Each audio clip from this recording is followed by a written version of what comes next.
जय हिंद, नमस्कार दोस्तों। आपका स्वागत है सर्विस क्लासेस केजीजी में। Hit the target, easy to learn. साथियों, आपको पता है कि आज है 23 जनवरी और 23 जनवरी को मनाया जाता है नेताजी देशभक्त, देश नायक, देशभक्तों के देशभक्त नेताजी सुभाष चंद्र बोस का जन्म जयंती। और वर्तमान में जो बीजेपी की सरकार है ये, और अभी जो प्रासंगिकता है वो नेताजी सुभाष चंद्र बोस को लेकर बढ़ी हुई है।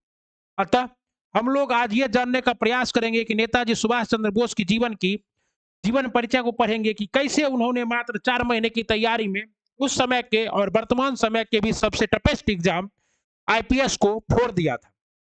इंडियन इंपीरियल सर्विस को उन्होंने क्रैक किया था। जानेंगे नेताजी सुभाष चंद्र बोस से जुड़ी हर एक बात आसान भाषा में। तो आइए स्टार्ट करते हैं। और साथियों, अगर आप हमारे चैनल पर नए हैं तो कुछ नहीं करना है, पूरा वीडियो देखिए। अगर ये सारी जानकारी आपको आसान भाषा में लगे और आपके दिमाग में फिट बैठ जाए तो वीडियो को लाइक, शेयर और सब्सक्राइब करना चैनल को मत भूलिएगा। मैं हूं आपका देहाती गुरु सर्वेश। ओके साथियों, तो सबसे पहले हम जो जानते हैं नेताजी सुभाष चंद्र बोस को, और आप सबों को पराक्रम दिवस और उड़ीसा और कौन सा सरकार, तो पश्चिम बंगाल सरकार के द्वारा देश नायक दिवस की ढेर सारी शुभकामनाएं और पराक्रम दिवस की भी ढेर सारी शुभकामनाएं। ओके, तो आइए स्टार्ट करते हैं। सुभाष चंद्र बोस का जन्म आज ही के दिन 23 जनवरी 1897 को, 23 जैन 1897 को कहा हुआ था? कटक, उड़ीसा में हुआ था। ठीक है ना? उस समय उड़ीसा और जो है वो बंगाल का ही भाग था। और आज अब हम लोग 23 जनवरी को किस दिवस के रूप में, तो एक देश नायक दिवस कौन मनाती है? वेस्ट बंगाल सरकार यानी कि ममता दीदी। और दूसरा हम लोग इस दिन को किस दिवस के रूप में मनाते हैं? तो पराक्रम दिवस के रूप में मनाते हैं, पराक्रम दिवस के रूप में। और 2022 से इसकी घोषणा की गई है माननीय प्रधानमंत्री नरेंद्र मोदी जी के द्वारा। सुभाष चंद्र बोस के पिता का क्या नाम था साथियों? तो सुभाष चंद्र बोस के पिता का नाम था जानकी नाथ बोस। क्या नाम था? जानकी नाथ बोस। ये इनके कौन थे? पिताजी थे। और माता कौन थी सुभाष चंद्र बोस की? माता का नाम था प्रभावती। क्या नाम था? प्रभावती जी था। ओके। और अपनी माता और पिता की ये 9वीं संतान थे। कितने नंबर के संतान थे? 9वें नंबर की संतान थे, 9वीं संतान थे। सुभाष चंद्र बोस अपने माता और पिता के 9वें नंबर के संतान थे। और इनके माता पिता के कुल कितने संतान थे? 14 संतान थे। तो घबराइए मत, सभी बचे नहीं थे, कुछ उस समय डेट भी कर गए थे। इन्होंने, इनके जो गुरु थे, इनके गुरु का क्या नाम था साथियों? तो गुरु का नाम बहुत इंपॉर्टेंट है। इनके गुरु का नाम था चित्तरंजन दास। क्या नाम था? चित्तरंजन दास। इन्हें किस नाम से जाना जाता है? इन्हें जाना जाता है देशबंधु के नाम से। देशबंधु चित्तरंजन दास के नाम से जाना जाता है। इन्होंने ग्रेजुएशन कहां से किया था? तो एक्सकॉट कॉलेज कलकत्ता से किया था। किसमें? तो दर्शन शास्त्र में। मतलब ये क्या थे? एक फिलोसफर थे। ये क्या थे? ये एक फिलोसफर थे। इन्होंने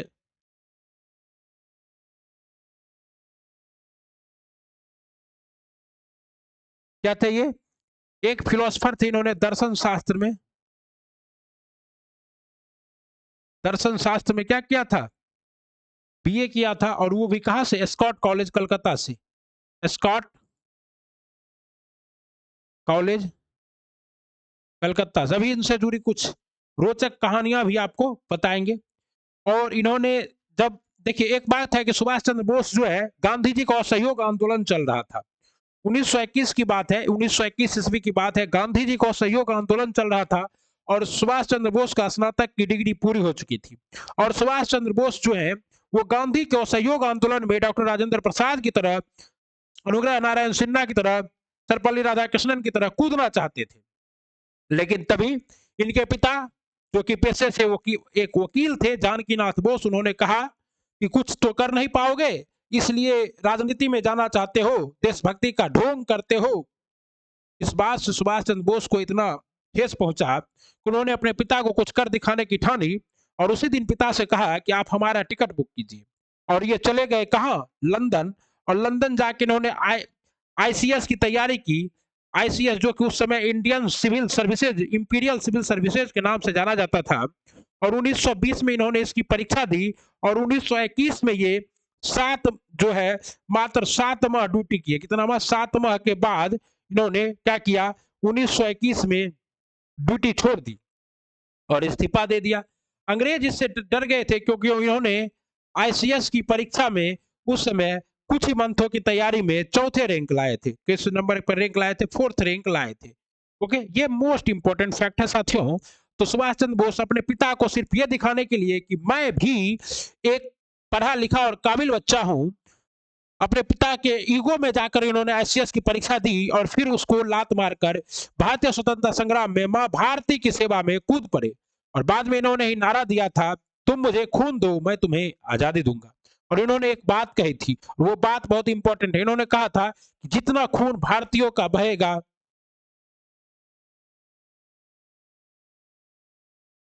जितना खून भारतीयों का बहेगा उतना क्या होगा? अंग्रेज भारत के जमीन से चलते जाएंगे, हटते जाएंगे। 1930 में इन्होंने क्या किया साथियों? 1930 ईस्वी के समय उन्होंने सभी अवज्ञा आंदोलन में विठल भाई पटेल का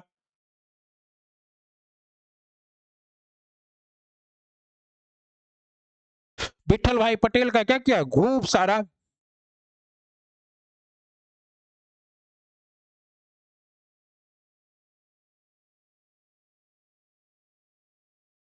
विठल भाई पटेल का सहयोग किया। और इस समय क्या चल रहा था? सविनय अवज्ञा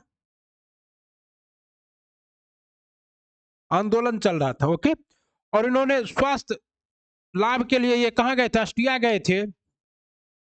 और जब इन्होंने किया और उसके बाद इनका जो लोकप्रियता है वो काफी बढ़ते गया, बढ़ते गया, बढ़ते गया। 1938 में ये क्या हुए साथियों? हरिपुरा के कांग्रेस अधिवेशन में। और हरिपुरा है कहां? हरिपुरा गुजरात के अंदर है। वहां निर्विरोध अध्यक्ष चुने गए। कैसे अध्यक्ष? निर्विरोध अध्यक्ष चुने गए कांग्रेस के। और जब ये 1939 में फिर खड़ा हुए तो गांधी जी ने इनकी गर्म मिजाजी को देखते हुए इन्हें कहा कि तुम खड़ा नहीं हो। और गांधी जी ने अपने एक उम्मीदवार को उतारा, गांधी समर्थित उम्मीदवार हुआ। उसका नाम क्या था? पट्टाभी सीतारमैया। क्या नाम था? पट्टाभी सीता।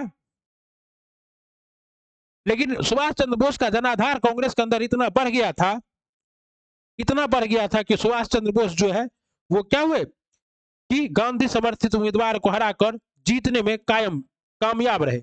और जब गांधी जी जब ये जीत गए,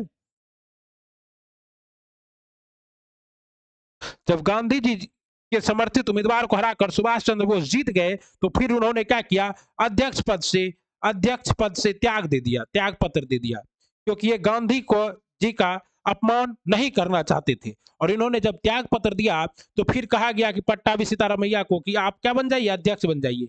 लेकिन पट्टाभी सीतारमैया ने कहा कि मैं अध्यक्ष नहीं बनूंगा, मैं अध्यक्ष नहीं बनूंगा। और उसके बाद अध्यक्ष बनाया गया किसे? सुभाष चंद्र बोस के दोस्त डॉक्टर राजेंद्र प्रसाद को। डॉक्टर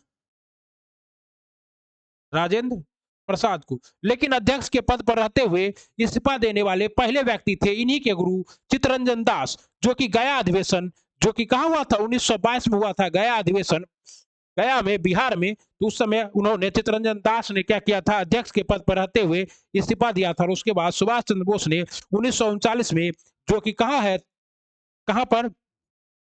त्रिपोली में, त्रिपोली। और ये त्रिपोली कहां है साथियों? तो ये है जबलपुर, मध्य प्रदेश में। जबलपुर एमपी में है। क्वेश्चन ये भी पूछा जाता है। तो यहाँ पे इन्होंने इस्तीफा दे दिया और डॉक्टर राजेंद्र प्रसाद को इनके बाद अध्यक्ष बनाया गया। ये बात मोस्ट इंपॉर्टेंट है। और उसके बाद इन्होंने क्या किया? 1939 में किसकी स्थापना की? फॉरवर्ड ब्लॉक की स्थापना की। फॉरवर्ड ब्लॉक की स्थापना की। जब इन्होंने फॉरवर्ड ब्लॉक की स्थापना की तो ये बहुत फेमस होने लगे और इनका फॉरवर्ड ब्लॉक भी फेमस होने लगा। तो उसके बाद अंग्रेजों को क्या हुआ? डर सताया। और डर सताया तो अंग्रेजों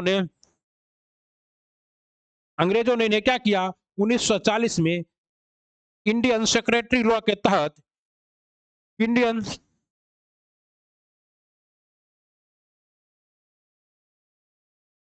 सेक्रेटरी लॉ के तहत कैद करके नजरबंद कर दिया। जब इन्हें, सुभाष चंद्र बोस को नजरबंद किया गया, ये कहां थे? कलकत्ता के प्रेसिडेंसी जेल में थे। किस में थे? कलकत्ता के प्रेसिडेंसी जेल में थे। और जब प्रेसिडेंसी जेल में ये थे तो ये क्या हुए, बीमार पड़ने लगे। और जब ये बीमार पड़ने लगे तो अंग्रेजों ने इन्हें क्या किया, वहां से जेल से शिफ्ट करके और इन्हें क्या किया, 5 दिसंबर को घर भेज दिया। 5 दिसंबर 1940 को घर भेज दिया और घर में ही क्या कर दिया गया, नजरबंद। कहा अब इन्हें घर में ही नजरबंद रखना और 2 पहरेदार इनके देख रेख के लिए बैठा दिया गया। और बोला ये पहरेदार क्या करेगा, तो हमेशा देख रेख करेगा कि कोई सुभाष चंद्र बोस घर से बाहर कहीं भी जाए नहीं। लेकिन क्या लगता है साथियों आपको,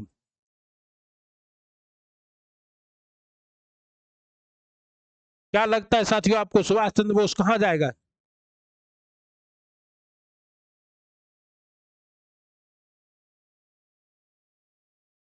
ओके, तो सुभाष चंद्र बोस ने क्या किया, अपने भतीजे जो जिनका नाम क्या था, शिशिर कुमार घोष, जिन्होंने बाद में किताब भी लिखी, क्या चीज, a great escape of Subhash Chandra Bose, a great escape of Subhash Chandra Bose के नाम से लिखी थी। उन्होंने जो उनका क्या था, भतीजा था, भतीजा। ओके, तो इन्होंने अपने भतीजे की सहायता से वंडर कार में गोमो गए। कहाँ गए, तो वही झारखंड के पास जो गोमो स्टेशन है वहां गए और गोमो से पेशावर फ्रंटियर रेल पकड़ कर कहाँ चले गए, पेशावर चले गए। और इन्होंने जियाउद्दीन के नाम से एक फर्जी पासपोर्ट बनाया था, गूंगा बहरा पठान का, और भगत राम तलवार के नाम से ये फिर अहमद का। और इटली, इसी तरह ये कहाँ पहुंच गए, इटली पहुंच गए। और इटली से ये फिर कहाँ गए, रूस गए। और रूस में इन्होंने किससे मुलाकात की थी, तो स्टालिन से मुलाकात की। और फिर रूस धीरे धीरे किधर, तो सोवियत संघ जो है उस समय अमेरिका के खेमे में जाने लगा, ब्रिटेन का साथी होने लगा। तो ये क्या हुए, वहां से जर्मनी की ओर प्रस्थान किए। और जर्मनी में जाकर ये किससे मिले, हिटलर से मिले। और हिटलर ने इन्हें किसकी उपाधि दी, नेताजी की उपाधि दी। एक्चुअली में हुआ क्या था कि उस समय जो भी व्यक्ति हिटलर के द्वारा भारतीय कैद में थे उन्हें इन्होंने छोड़ने की बात कही और कहा कि हम इनका यूज किस में करेंगे, इनका यूज अपने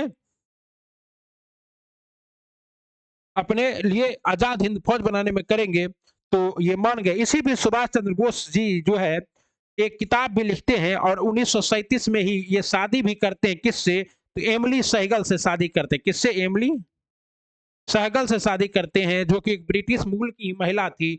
और इनकी एक कन्या, इनके यहाँ एक कन्या का भी जन्म होता है। और उसके बाद ये स्वास्थ्य लाभ से कहाँ जाते, ऑस्ट्रिया जाते। ये जो थी, ये कहाँ की थी, तो ऑस्ट्रिया, ऑस्ट्रिया की थी। कहाँ की थी, ऑस्ट्रिया की। ऑस्ट्रिया जिसकी राजधानी आपको पता है क्या है, वियना है।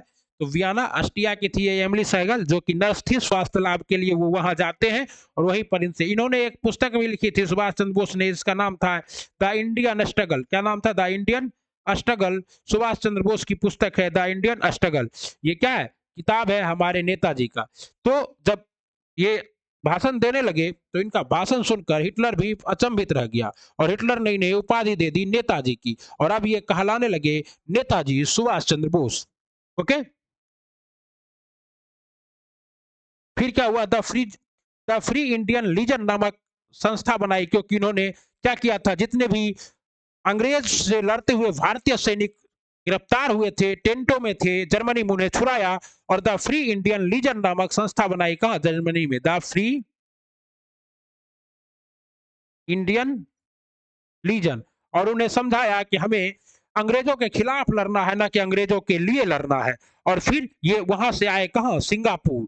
और सिंगापुर जब आए तो सिंगापुर में तब तक कैप्टन मोहन सिंह, जो कि पंजाब रेजिमेंट के कैप्टन थे, और उनके साथ था रानी प्रीतम, मालाया प्रदेश की। ये सभी ने मिलकर किसकी स्थापना कर दी थी, तो आजाद हिंद फौज की, आजाद हिंद फौज की।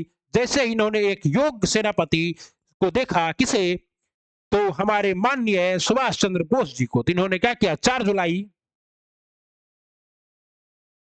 1943 को क्या किया, रास बिहारी बोस ने स्थापना की थी इसकी। और कैप्टन मोहन सिंह ने, रास बिहारी बोस, वही जानते हैं, वही रास बिहारी बोस है जो कि लॉर्ड हार्डिंग पर बम मारकर कहां भाग गया था, सिंगापुर भाग गया था। और इन्होंने क्या किया, दे दिया किसे, नेताजी सुभाष चंद्र बोस को कमान सौंप दी। बोली अभी आप क्या है, इसके कमांडर इन चीफ है। तो इन्होंने भाषण दिया था सुभाष चंद्र बोस ने वहां और कहा था, बहुत त्याग किया है पर अभी प्राणों की आहुति देना बाकी है।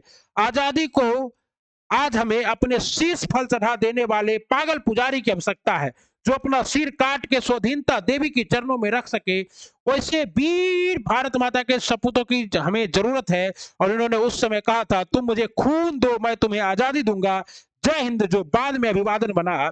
और इन्होंने जब ये कहा तो सभी ने क्या किया, ब्लेड से अपना हाथ उठ काटते हुए कहा, मैं दूंगा खून, मैं दूंगा खून, मैं दूंगा खून।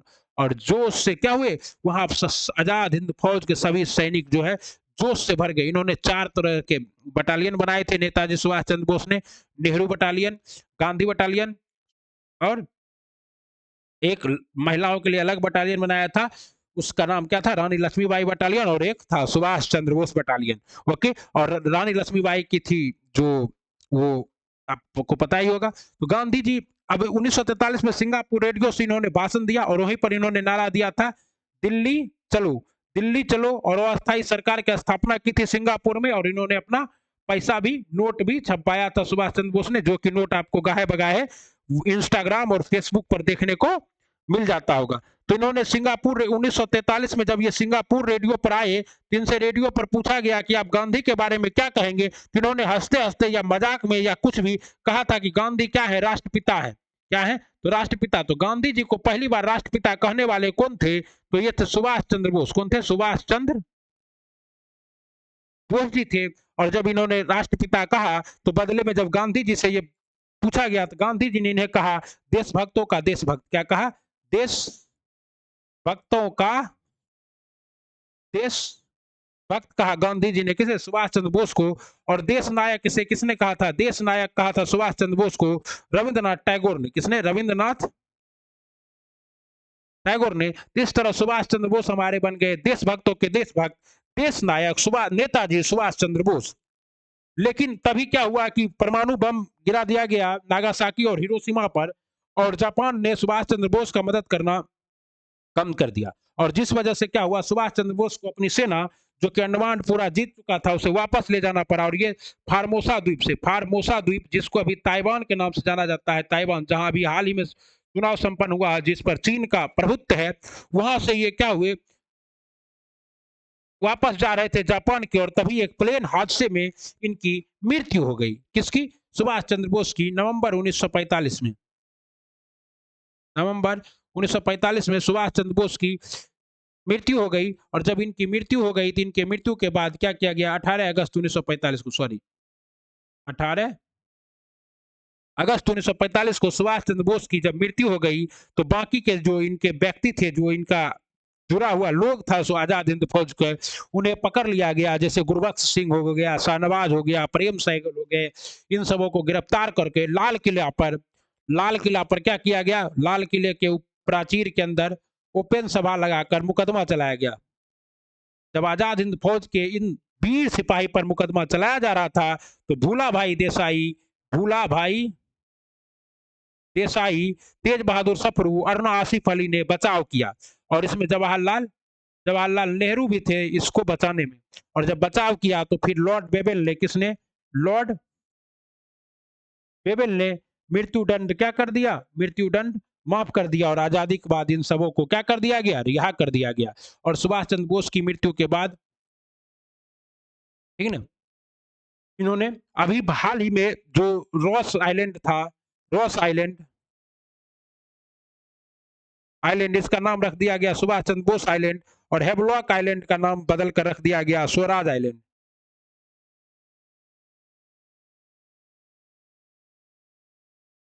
क्या नाम रख दिया गया, स्वराज आइलैंड नाम रख दिया। इस तरह से सुभाष चंद्र बोस ने भारतीय राजनीति में एक गहरा असर छोड़ा।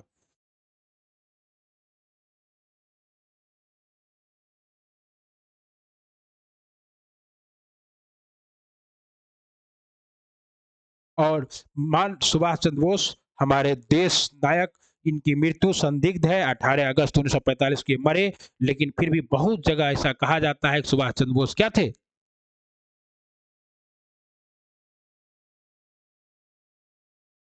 सुभाष चंद्र बोस मरे नहीं थे, क्या थे, जिंदा ही थे। और बहुत समय तक ये क्या रहे। और सुभाष चंद्र बोस, प्रेम सहगल, गुरु जी प्रेम से सहगल और शाहनवाज के छोड़ दीजिए, तो चित्तरंजन दास। और ये बार बार क्वेश्चन आता है किसने बचाव किया था, तो भूला भाई देसाई, आप लोग याद रखिएगा, भूला भाई देसाई मुख्य वकील थे। बाकी चित्तरंजन दास भी था, तेज बहादुर सप्रू भी थी, अरुणा आसिफ अली भी थे। ओके, तो इस तरह से आजाद हिंद फौज और सुभाष चंद्र बोस की जीवनी पर आधारित कुछ इंटरेस्टिंग फैक्ट आप लोगों को मैंने बताने का प्रयास किया। सुभाष चंद्र बोस देश नायक, देशभक्तों के देशभक्त, जानकी नाथ बोस और प्रभावती के 9वीं संतान, भारत के वीर सपूत, और उन्हें अब मिल जाना चाहिए क्या चीज साथियों? भारत रत्न। तो ऐसे वीर महापुरुष सुभाष चंद्र बोस को सत सत नमन, और उनके जन्म जयंती पर पराक्रम दिवस की ढेर सारी शुभकामनाएं। और आप लोग भी अपने जीवन में पराक्रमी बनिए, साहसी रहिए और पढ़ते रहिए, बढ़ते रहिए। अपना ख्याल रखिए, सर्विस क्लासेस केजीजी के साथ जुड़े रहिए। बहुत बहुत धन्यवाद। जय हिंद, वंदे मातरम।